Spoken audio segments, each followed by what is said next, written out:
Hello and welcome back to my channel. My name is Kathy Shah and today I'm going to share some of the tips and tricks that helped me clear my Common Final examination last September.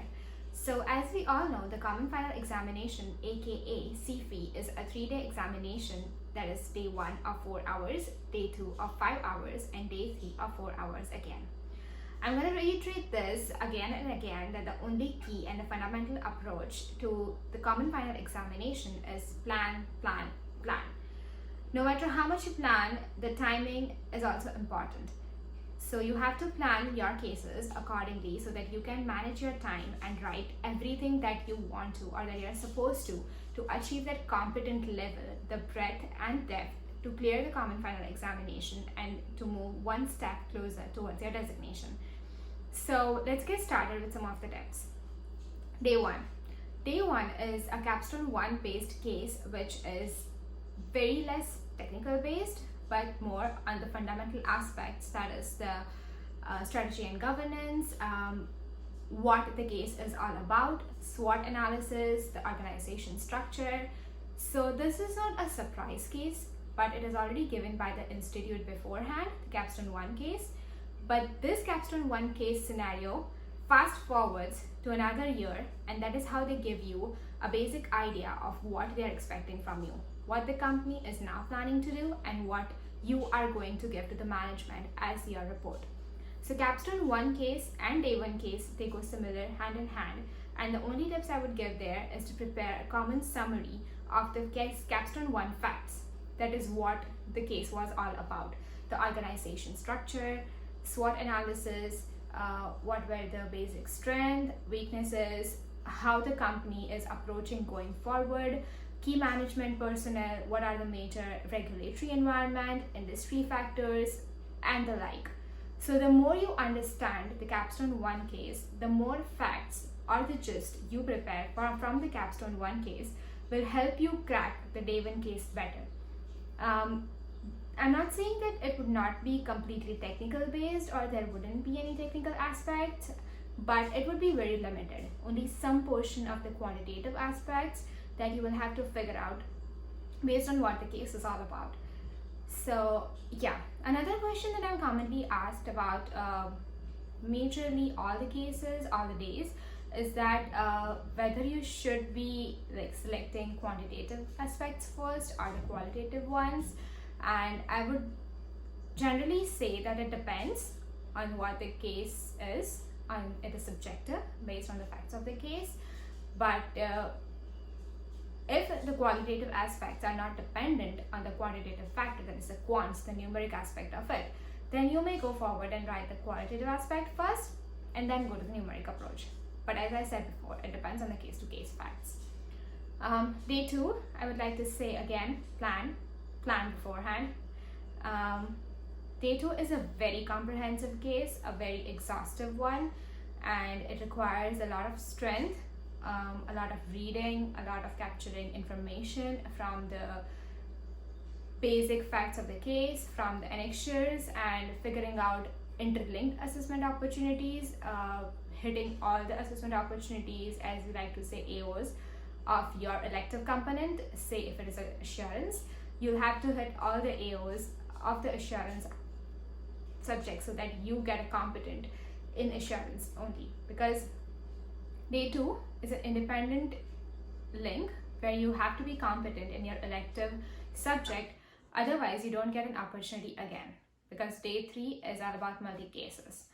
So day 2, number 1, I would say try to prepare like a grid, which I'm showing here. It's like a page or something. On a rough page you can just prepare this grid line where you write all the AOs, what the case is asking about, and then you can note it down with a pencil or something. Say these are the assessment opportunities, it is for FR or management accounting or assurance or whatever, and then you can write small like facts of the case, or you can just write the page numbers where you must have highlighted it or just circled around something, and you can refer it when you're going to approach your case, when you're going to write the case, so that you are not moving here and there again, going to and fro, like turning all the pages around all the time while writing the case. So this grid kind of helps you manage your time. This kind of helps you while writing your assessment opportunities, and this kind of helps you for the time allocation as well.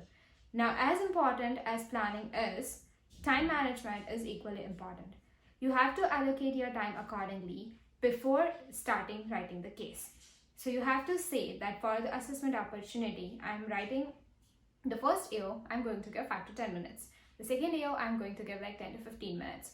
This is the fundamental aspect which every tutor or mentor or any coaching classes would tell you beforehand to manage your time and allocate it and stick to it no matter what. If you are missing an AO, if you are not able to complete it, if you're not completed your numerical aspect, just move on. Just don't stick to that particular AO because time is running out. The next important tip I would like to say about day 2 is that interlink your AOs. Don't forget the connectivity between the assessment opportunities, because that is when you move from the competent to reaching competent level or to nominal competency, and we don't want that. We want to hit our aim for the C aspect of it. So yeah, that's pretty much about day 2.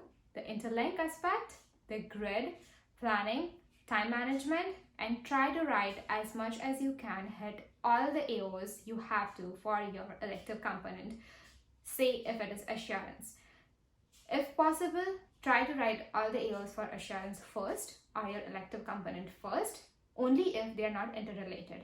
If they are, I would strongly recommend that you write the FR or the MA AOs first and then move on to the other or your elective component assessment opportunities accordingly. Day 3, again, speed, time management, allocation, planning, way important, because day 3 is all about multi-cases. There are just too many cases, too many assessment opportunities, and very less time. So keep on moving. You just have to stick to your time, follow the time allocation very strictly, and keep on moving. The only tip I would give for day 3 is move. Keep on moving. That's the only key that you have on day 3. So day 2, day 3, try to be vigilant, try to stick to your time, follow the allocation guide, try to prepare little summaries of whatever there is, the facts of the case, and yeah, that's it. Some additional questions which I get most of the time is that what should we do while preparing for the examination? Like, I honestly would say just relax. Exams are really stressful. You need that. But if you just want to revise some components, you should have some last time revision summaries that you have prepared while you were preparing your technicals or something. You can just refer to those little conditions of the important topics that are in all the subjects of your elective component, assurance, FR, or management accounting. You can just refer to those summaries. Try not to refer like all the chapters beforehand, because it will make you forget everything that you know. And second thing I would like to say is that try to refer the assessment opportunity summaries of all the cases that you have written beforehand, whether it's a multi-case or a day 2 case. Try to go back and look where you did not do well on which assessment opportunity, any rare assessment opportunities that are there and which is like only there in that particular case. Try to refer those topics and you should be good to go. So yeah, do let me know if you have any additional questions, and I would be happy to include that in my next video. Till then, yes, you can also mention the questions in the comment box and I would be happy to reply to them as well. You can also follow my Instagram page, which is given in the description box below, and I also introduce some beautiful content there. Till then, stay safe, take care, stay hydrated during the examination, and all the best, guys. You will and you can do it. Take care.